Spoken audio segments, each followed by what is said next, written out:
veterans. You served your country honorably once while you wore the cloth of our nation. We are asking you to wear it again proudly as a member of the American Legion of Oklahoma. The American Legion is part of the nation's largest and most influential network of veterans, families, and communities, from budget hearings to baseball diamonds, from combat outposts to children's hospitals. Together, we make a difference.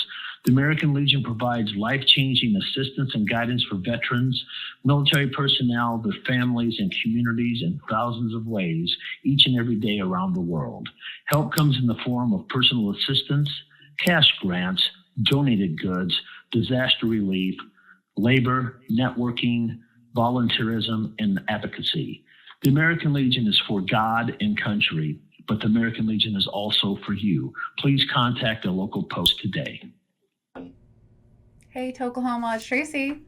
And Larry Reed, the man on weed, and we are back to Tokelahoma the way it was originated. I'm so glad to be back with my host, Tracy Diane, and we've got a great show lined up for you because Tracy planned it that way. Why don't you tell us what we have coming? We're going to be talking about ORCA today. Yes. Well, you're going to be talking about ORCA today. I'm here to answer any questions. Yes, because we want to push recreational because we believe in freedom. Yeah, we got Jed Green from ORCA, the Oklahoma Responsible Cannabis Authority, Oklahomans for Responsible Cannabis Action. It's a super PAC, so we got that super PAC-y sounding name. Plus, ORCA worked really, really well for an acronym. I mean, how hard is that to remember, right? I like it.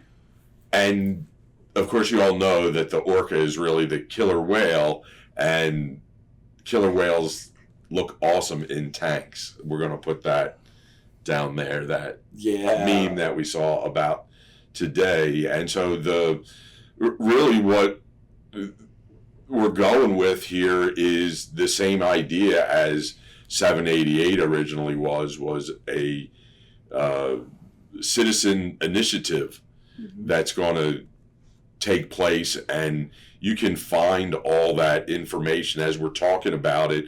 I'm going to ask Zane on the ones and twos to put the link down there so that, and just kind of leave it there for a while so that people can see it and they can go over and they can read it, because as we've been having our amazing program, helping amazing people, and we're doing it with amazing smiles on our faces, is the people that don't want us to be doing that have been doing push-ups in the parking lot and trying to figure out how to make us frown. I guess that's the best way to put it. So tell us a little bit more about the number one thing. There's actually two petitions, right? Yeah. There's one to shore up the medical program by enshrining our individual rights as patients in the Constitution, so we don't have to go and keep fighting against those, rights being eroded away every year. And then we restructure our agency, our government that hands down our regulations. We restructure them in a manner that provides an incredible amount of transparency, input from us, and streamlines what those relationships are like. We know they got to be there, but we want them here, not this, big bulky thing, which is what we've got right now. So there's that one. And then there's the Right to Use Act, the recreational, and that's it just comes down to this, free the weed, it's a freedom, and at the end of the day, for the folks, I spent a lot of time here the last couple of weeks talking to folks that are opposed to it, and I put it to them this way, even if you're opposed to this, if you don't believe in our freedom to do this, let's look at everyone's reality, and what that reality is that until you legalize it, you cannot regulate it, you cannot provide for consumer safety. Recreational's here, it's been here, it will be here. So the question for the state of Oklahoma as a whole, at the end of the day, if they are not for our deal, they need to ask themselves, who's getting money? The people of Oklahoma, or folks that you'd probably just assume not have here? That's right. And so there's a whole big giant thing. Let's take the the medical petition first, because everybody's like, well, I don't want my medical petition I love 788 the way it is. I've got no problem with it. I get my products. I come home, I consume, I go get more. I've never had a problem and all that. What is it, if I vote yes, what is it going to change for me how's that going to affect me as a patient? Well, so first of all, it improves our standing as patients. This was done in a way, the first rule is do no harm. Do no harm to 788, even if it meant not having recreational. The first rule is don't mess up what you have. And so about 40 to 45% of what is in the medical is simply dedicated to enshrining our rights as we have fought for them, as 788 provided for in the Constitution, so they can't be tampered with. Now, what we have done is improve them slightly. We have done things like prohibit metabolite testing to determine impairment. In other words, right now you can be pulled over, and if you get it for whatever circumstance, you wind up get a blood test and you smoked a joint a month ago, you are technically DUI right now, and so it also kind of crosses the employer. So what we're doing is we've got decent rights, but they're only in statute, so they're not permanent. We have tweaked them to the degree that is reasonable and responsible, and we're going to lock them in. I mean, this is a for all time lock in the patient rights. We're good there. We want to preserve the good that we have in 788. And you can look at the rest of the country there while you're talking about the metabolites and all that. In Washington State, they have a big problem with green DUIs, they call them. And there are certain loopholes, certain statutes in the law that catch the unsuspecting, harmful, just the regular, like if you bought a pack of joints that had 6 of them in and you're pulled over and there's only 5 of them in the pack, that's considered open container. That's ridiculous. And so which is not past the ridiculousness of what could happen here if we don't do something exactly like you said, because we're kind of a little bit we've got our freedom where we don't need to have the medicine in the bottle that says our name on them, which gives us a lot of freedom. Whereas I don't know what the rule is in Oklahoma for pills, but you can't just be walking around with oxys in your pocket and saying like right this, that, the other, right? I mean, so we want to be able to solidify some of that stuff. And so besides the metabolites, what other kind of am I going to be able to carry the same amount of cannabis as I do currently? Can I still grow my own cannabis? How about my harvest? What's going to happen there? Yep. That kind of stuff. Yep. No, those all of those provisions again are locked in. The right to home grow. There are a couple of the fundamental pillars of 788 are home grow. Yeah. Our ability, no matter what the situation is of what is, say, provided by business, our individual rights to go into our yard and grow our own medicine. That is like so fundamental to this. It is a pillar, an absolute pillar. The other thing is no limiting conditions. We prohibit, just like we did in 788, there being limiting conditions on. In other words, it's real simple. Government does not belong in between patient, doctor. They can figure it out. Yes. One thing that we get hit on is people say, well, there's not enough research that says that this is good or blah, blah, blah. Okay, well, so the other side of the coin is then by that logic, there's not enough research to say that you know enough about this and what is medicinal and what works to be able to say, no, you can't. Right? So it's a two-sided deal. So fair is fair, and at the end of the day, it's just a deal. That's the thing, the no limiting conditions, the right to home grow, and then all the technical stuff, Second Amendment rights, so on and so forth. I mean, we dumped, we're here, we're going to make it count. So we're making it count. That's it, one and done. And so that's the first part of our wonderful show today on Tokelahoma. And stay tuned, we'll be right back.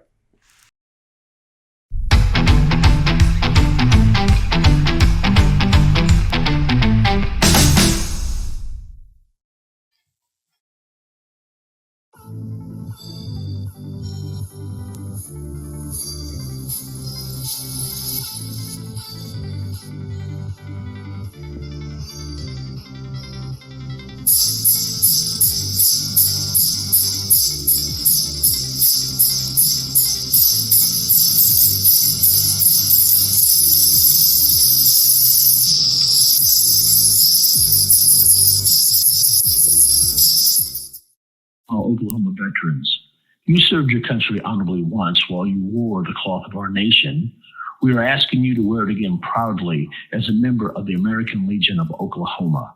The American Legion is part of the nation's largest and most influential network of veterans, families, and communities, from budget hearings to baseball diamonds, from combat outposts to children's hospitals. Together, we make a difference.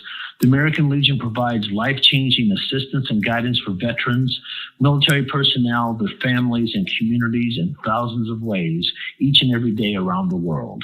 Help comes in the form of personal assistance, cash grants, donated goods, disaster relief, labor, networking, volunteerism, and advocacy. The American Legion is for God and country, but the American Legion is also for you. Please contact a local post today.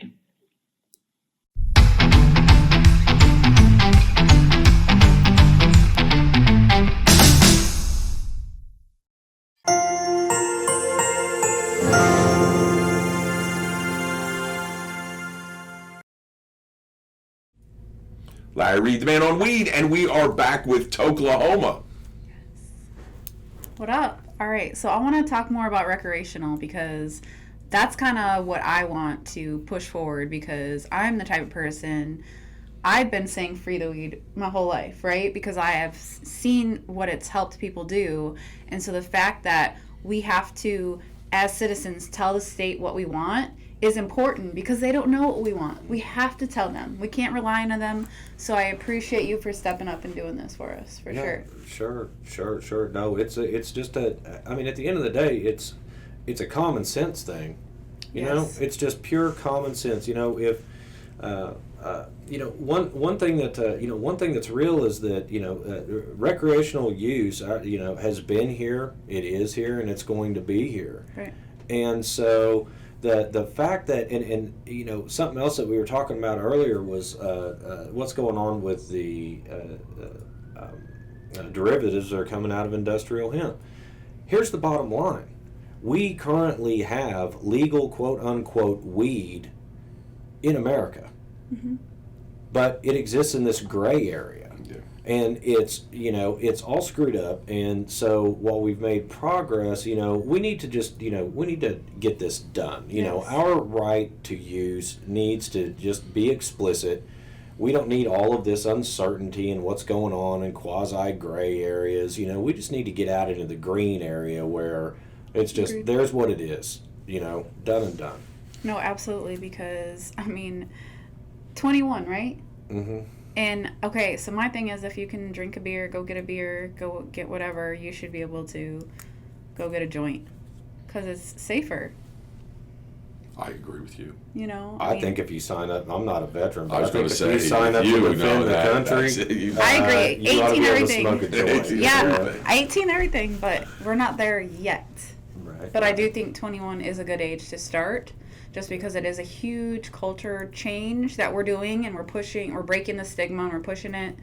And so I understand that type of thing.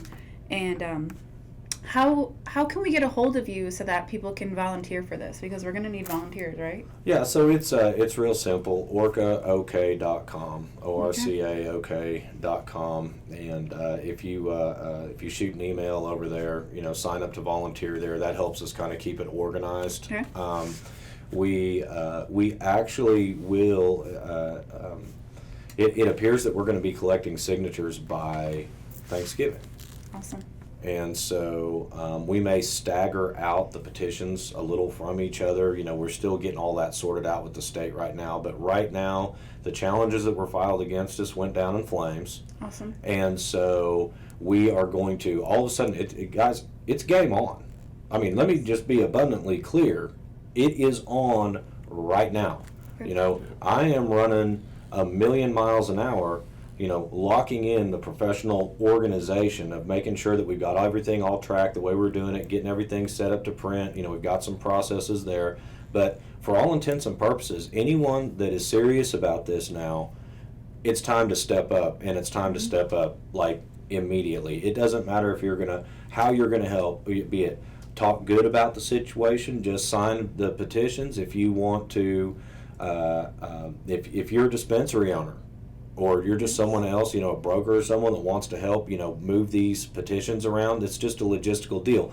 This is important. This is so important. This is unlike any other petition effort in our state history. This is unlike any other campaign in our state history. If our community comes together, remember, we've got roughly, 1,500 or so operable, retail locations. We've got 375,000 patient card holders, and, we all know our state. There's probably 750,000 of us that, are taking the liberty at least once a month. So not only do we have the signatures, we have the votes. If our people get together, this is game over before it even starts. And what we need to do is we need to step up out here and show up in force. Let's not screw around. Right. Let's get out here and drop the hammer, because how we handle this, guys, here's something else to keep in mind. We have 90 days to collect these. There's an interesting timing thing here. We should be submitting our signatures at the beginning of the legislative session. You want to show the folks at the Capitol that we're serious? Let's go drop 250,000, 300,000 signatures on the door and say this is where we're at with it. Right. And so and so we do that. Like, I'm not a civologist. I don't know what you call it, somebody that's heavy on the civics, but how the pattern all works out. So we're going to drop these signatures on there. They're going to check them out. They're going to do all right. Legislator can't come in and say, "Hey, you can't do that." I mean, they can say, "Oh, your signatures aren't good, but we're going to make sure they're 100% tried and true." They can't stop us in the process of trying to do it our way. That's right. No, it's one of the problems we have is we follow these bills of the legislature, we work on them, and then, it's going to kind of be this, going to kind of be this. You get down to the last week, it goes into this mysterious blender and language shoots out, and that's what you get despite all of your advocacy, right? What we are signing up for and what we are voting on is exactly what is on that paper. It does not change. And so we allow in there for the legislature to do some things, and we empower them to do some things, but at the end of the day, what you see is what you get. And so what happens is, if we hit numerical sufficiency, if we get enough signatures, then we submit that, and then there is a brief period of time where the validity of those signatures can be challenged. However, new wrinkle in the system for anyone that's done this before, on 788, they only checked 5% of the signatures. The Secretary of State has a system in place now to check every single signature. You got to be registered to vote. It's got to be clean. And at the point, so what happens is with that verified by the SOS, there really is no way to challenge the validity of the signatures on the back end. Okay, so once we get those in, there's this technical 10-day window. All right, but if we get out of that window, like we have this first one, then at that point it's up to the governor and to determine the election date. He's got two options. If we get him in by the 1st of February, early February, then he's got an option to put it on the June primary, like we had 788, the June 26th primary, or he can put it on the November election. It is wholly up to him which date to pick. So our deal is, here's the way I look at it from a professional campaign organization type of a deal, It's real simple. The campaign is the signature gathering. If we come in 250,000 signatures deep, we've pretty much already identified our voting block that we're going to need to start off with to win, and they're going to know that. Right. So the question for them just becomes is, when do you want to do it? One thing we did do in the petitions is with 788, we gave them a 60-day enactment period. Just drop the hammer and wada-ta, okay? With this, we actually do, since we don't have to originate it, we give them a 1-year landing pad to, be able to do follow-up stuff. So, they can look at those timelines, but at the end of the day, it's up to the governor, primary, general election. If we're on our job, we're going to win either one. So if it gets passed, you say they have a year to enact it. So from the time, if it was June, it was the 626 sign of the beast. Right. Yes. So would it be Rec 627, or it would be from 22 to 23 to put all the nuts and bolts together to make it go rec? Great question. It's a spread of things. Okay, so upon passage, all rights are immediately locked. The day that it passes, all patient rights are locked in. Right to use is locked in. Milestones in this: 90 days from day of passage, dispensaries can begin retail sales without having to pick up any additional licensure. Hell yeah. So what that means, if we do it in June, this would be a big benefit to a lot of our businesses, actually, is that if we did it in June, think about what you have coming on in September, October next year. Wouldn't it be great for them to be open for business with, those incoming crops? That'd be awesome, But so 90 days you can purchase it. Since we're not duplicating the system, we're not duplicating your regulations, creating more licenses, it's real simple. At the dispensary, you update your POS system to where if you got a medical card, you get in charge this tax rate. If you got a if you have a driver's license, you're paying this tax rate. And so there is a scale in there. The excise tax on medical is removed over the course of a year. It's done incrementally, so not to have a kind of a revenue disruption that could screw things up. Mm-hmm. And then OMA does not actually get like obliterated and then there's something brand new. Yeah. The way it's set up is that within a year, so they have up to a year to basically put a new shingle on the door that says Oklahoma State Cannabis Commission. As far as the new board to provide transparency, that phases in over 60 days. So it's incremental, but our fundamental rights, day one. There you go. One button, everybody knows the rules. We're going to come back with part 3 here with ORCA, Tracy, Larry Reed, the man on weed. Yes. We'll be right back. Hempire Genetics is an advanced research program set forth under the 2018 Oklahoma Industrial Hemp Pilot Program, overseen by Northwestern Oklahoma State University. A lot of farmers reach out to us. They've heard about what we're doing and are interested and want to know what they've had growing on their land since they were kids. Oklahoma is very diverse in its weather system, and so these plants have adapted over the last several hundred years to withstand that. A lot of it was brought here by the U.S. Department of the Interior back as part of Hemp for Victory. Hemp for Victory was brought about with the loom of the coming World War. We knew that we were going to have to produce a very large amount of hemp to rig the ships for their sailing, for their ropes, for their anchors, also clothing, sailors' hats, our flags, everything was made from hemp. Marijuana wasn't made illegal until 1969. The USCSA classed marijuana in with other dangerous narcotics such as heroin, cocaine, and methamphetamines.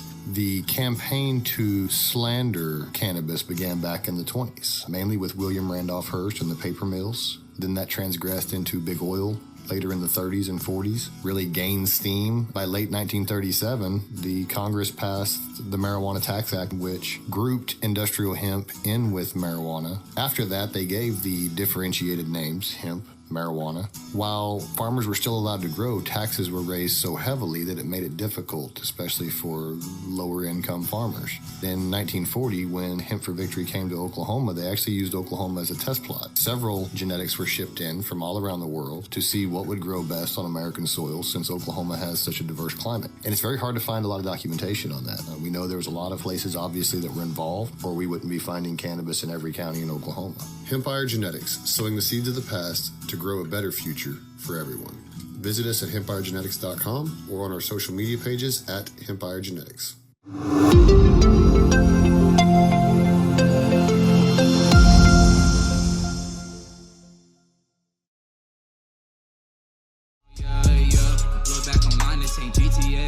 I need to know what's the ETA. I had to hustle, I don't know no easy way.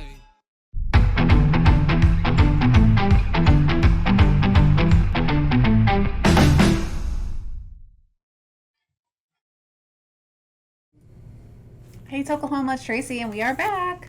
Larry Reed, the man on weed, and here we are. We're here with Jed Green from ORCA, that we're going through some of the things that you'll see on the petition. If you're watching the first couple things, it was us really fluffing it up because we're weeders and we really believe in this. But there's a lot of people, maybe not even a lot of people, there might be a couple loud people out there that believe that, we should keep the first thing that always gets me is they say we should keep 788 the way it is. Well, 788 went away a long time ago, and 2612 took its place, and so it's not really even 788. If you know, all words matter kind of thing. Like let's talk about it this way. And so there's a lot of people that believe, we got to get the medical program fixed, which is like it was created. It was like me and you. We're born perfect.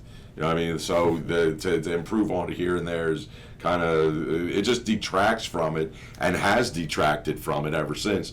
And so there's some other people that say, well, if we put the tax rate in the Constitution, what happens when we go federal and all of a sudden they come over the top? Now, federal liquor excise tax, I think it's like 7% or something like that, somewhere in there. Don't hold me to it, but I think it's around in there. And there's some people that say, well, if they come in with that and all of a sudden it's stacked here and stacked there, and I don't know the numbers, but what do you say to that when you hear that, Jed? How's that go? Well, the reality is that there's always legislative tinkering. I mean, talking to those folks, liquor's been around for 80 years now, and I think they ran 30 bills on it last year, which, I mean, that's government being government, and everyone knows that's familiar with our liquor laws in the state knows that the structure is inherently will have you doing that, right? So, but to your first thing, what we refer to as 788, that is a particular piece of 5 pages of language that then set up what we have now. And one thing that I've heard recently said, and we might all start considering, is when we're referring to our marijuana law in Oklahoma, it is technically Section 420 of Title 63. So when we talk about it, we need to start thinking about Section 420. That was done for a reason. Let's use it. I mean, come on. What's your marijuana law in Oklahoma? We're Section 420. What do you think we did? So there's that, and that's one thing is that there are taxes are obviously a big deal, and none of us are real big fans of it. We understand kind of the necessary evil there type of a thing, but what we have basically done, and this is where I think that some of these questions may come from a lack of clarity, and then of course there's obvious, there's kind of, there's room to speculate and things. So the first thing is that the tax that we have, we help our patients. One thing we didn't expect in 788, the folks that wrote it, they put a 7% tax on it. They didn't realize the state was going to come over the top with sales tax, which gave us our effective roughly 15% rate. So what we do is we actually remove that 7% tax that all of us wanted to remove day one on the medical, since we're going to be able to replace it. Now recreational has to pass in order to remove this. So everyone that, are pro-medical, anti-recreational, just keep in mind, we're helping ourselves out on the deal. So, so what happens though is, so we go to this 15% tax rate on recreational. Now this is an excise tax. It is at point of sale. It is not a wholesale tax. So let's talk about what we have seen from the feds. A lot of folks are aware that some senators up in D.C. have actually floated a legalization bill. And in it, they identify that what they will be doing is going to put a wholesale tax on, not a point of sale tax, excise, but a wholesale tax. And they have indicated that rate could be anywhere from 10 to 25% is what they're talking about in that bill. So we have got our 15%, and folks, I've heard, well, what if this passes and they do this, then how are we not priced out? Okay, so here's some, first thing to know is we give, and I've caught shit from the other end on this, but we allow for that 15% tax to be reduced. We do not allow for it to be raised. So let's talk about some comparables. Excise tax in Alaska on a pound of weed, $300. In Oklahoma, that's 100% tax. Tax on recreational in Washington State, 37%. When we look at what 15% is and compare it nationally, I mean, I know it's kind of a bench. When I compare to national programs, I look at it as here's what we don't want to do. Yeah. A lot of folks hold that up as a model, and that's understandable. You do those comparables, and those have been beneficial to us. But my frame is, what are they getting wrong? And tax rate is wrong. So I see that there are like 2 states. I think it's Massachusetts and Maine that are like hovering around like 10% on the excise tax. but they have some other little fiddly things in there. When it comes down to it, 15% will be one of the lowest in the country. When we consider what the feds are going to do, guess what? That applies evenly to everyone. So as we've seen with industrial hemp, what will happen with federal legalization is they're going to defer to the state program. Yeah. So whatever we have in place are the rules of engagement for the other states with what we have, from the tax rate to our ability to adapt to what the federal is. Oklahoma will flat out be the place to be if you want to compete in a national market. Now, how about some of the arguments of, well, I want a cap on the amount of any of the big three, dispensary, No caps. all that. How is the petitions dealing with that? Well, so we have seen our program was basically born full grown. It's something that a lot of states are now having to attempt to catch up to us that have been around for a long time. We're an incredibly mature market for how old we are. And so that is due to basically the fundamental. We are the only state that has this open and inclusive of a program. When you put caps on, you open a door for corruption. You have a limited number of licenses available, and you have a $100,000 license fee. Yeah, buddy, folks are going to start finding ways to get to the people that make those decisions and say, hey, you want some equity, you want, what can we do? So you open that door, and we have seen those problems. That is on the record. The other thing is the best way that I've heard it is that capping licenses is wholly un-American. It is, because if they start with this, they're going to go what? They're going to go for your guns next? Your children, Hey, you can only have 2 cars. No! This is where it starts, guys. And that's the thing, is this is one of the things that both sides like to argue over. Freedom is freedom. I don't care if it's licenses for your car, licenses for your weed. Freedom goes for every individual, right? The government doesn't give you your rights. You have them. So get your license. And for me, it's, I can, and that's the thing, is that I've got all the respect in the world for folks that hold an opposite view on caps. Right. But at the end of the day, it is what makes us fundamentally different. And right, like Tracy, like what you were saying, we don't cap the number of cows you can own. We don't cap the acreage. And here's another thing on caps. Let's talk about federal legalization. Just like hemp. What happens when it legalizes? State-to-state caps don't mean a damn thing. Right. All they do is limit that state from profiting off of other states. So what if we capped growth here? It goes federally legal. So what about the scenario where we've got all these other red states that are like, well, we don't want to be like Oklahoma. They're crazy. Yet, my position is, what? You guys are right. You all you cap growers, open up all your dispensaries, and when y'all run out of weed, just give us a holler here in Oklahoma, and we'll be happy to sell you all you want. Right.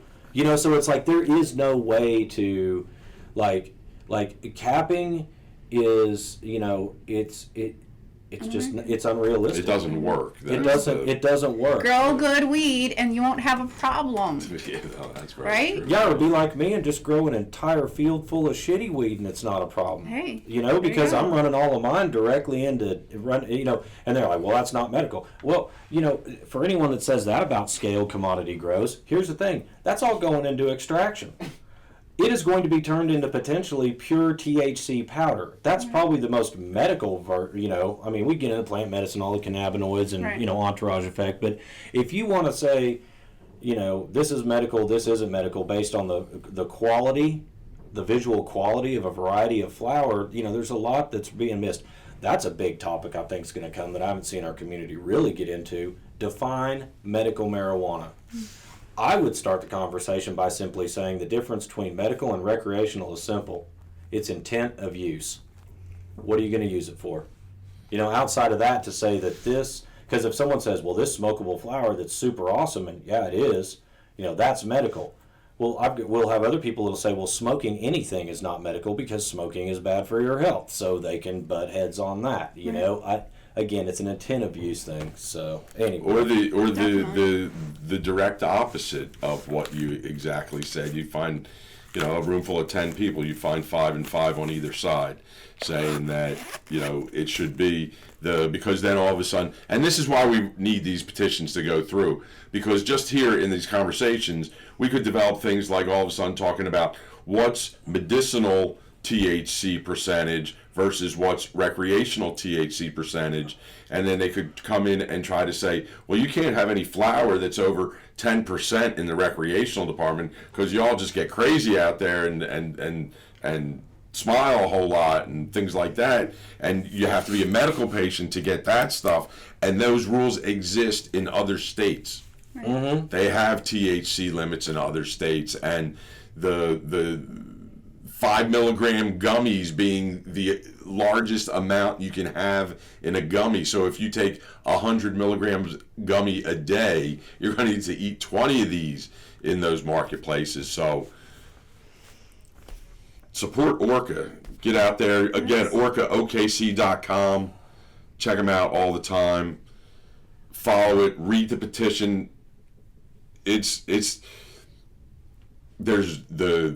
I always say the great thing about being a human is that we're perfect. And one of the things about being a human being perfect is that we're imperfect. Mm-hmm. And that's what makes perfect human. And so perhaps the petition isn't 100% what you should have it in your imagination. Be a little bit, flexible? Yeah, because Accept a couple things that you might not like, because on the grand scheme of it, it's really what we need. Yeah, and it's proactive, and we need to be proactive when we're dealing with the state. So. Yeah, I mean, I'm, personally, I'm doing what I'm doing to help carry. It doesn't mean that I agree with 100% of whatever's in there. It was built by a bunch of us, and it's like what you like to say on campaigns, don't let the perfect be the enemy of the good. And so, speaking of perfect, tell us a little bit, Tracy, when is the next American Legion meeting to see the guys? All right, so brunch is the first Saturday of the month. Always first Saturday of the month. We're coming up onto that. Yes, and then the next week is Veterans Day, and we'll be out at Poppy's at Walmart's and H&H Sporting Goods giving out poppies for donations. So that's Veterans Day, November 11th? Yes. And that's really a super great cause there. And how's American Fitness Woman?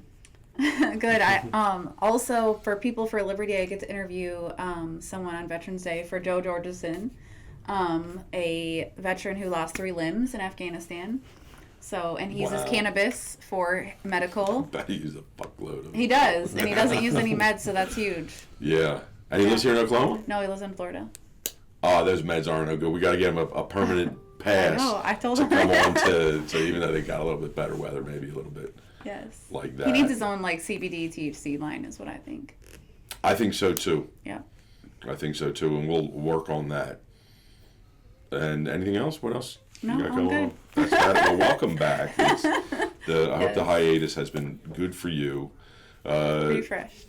Jay, anything you got? Any shout outs before we pack it up and get on out of here? No, man, I just want to thank everyone that has been involved in the process to this point on doing this stuff. It's going to be a good time, Mm-hmm. Anyone that has contributed anything, love, hate, unity, dissent, it's all good. It all makes it what it is. It's our community. It's who we are. So I just want to thank everyone, really. Awesome. And I look forward to thanking in advance a whole bunch of people that'll, hop in and help us get this thing done. I think we're going to get there. Definitely. That's it. As we continue to pass from worst to first, right here in the state of Tokelahoma, we need everybody's support to move this thing forward. Definitely go check out ORCAOK.com. Stay tuned to all of find them on the Facebook, on the Instafo Shizzle. I'm sure there's a Twitter, a Flitter, and a Splatter, and all that kind of stuff. Yeah, getting that all to go together, because we've got a ringer in the business, and you've done this before, mm-hmm. right? This isn't just me and Tracy getting together saying, "Yo, let's figure this out." We've actually got somebody that is well versed in this, yes. which it takes a village. Mm-hmm. It absolutely does. So we've got that village working for us, and if you don't like some of the faces here, there's somebody going to be in the group you're going to be able to identify with, whether that whoever that may be, we're all going to unite for one day. Hopefully it's going to be 626, and then we all just vote yes. We're going to vote yes twice, right? Yes. Yep. Yes and yes, and then yes, and hell yes. That's it. And then we'll rock it on forevermore. And so thanks to Zane on the ones and twos for sure. Thanks to Jay Wright for always letting us use his Green Grow Fest.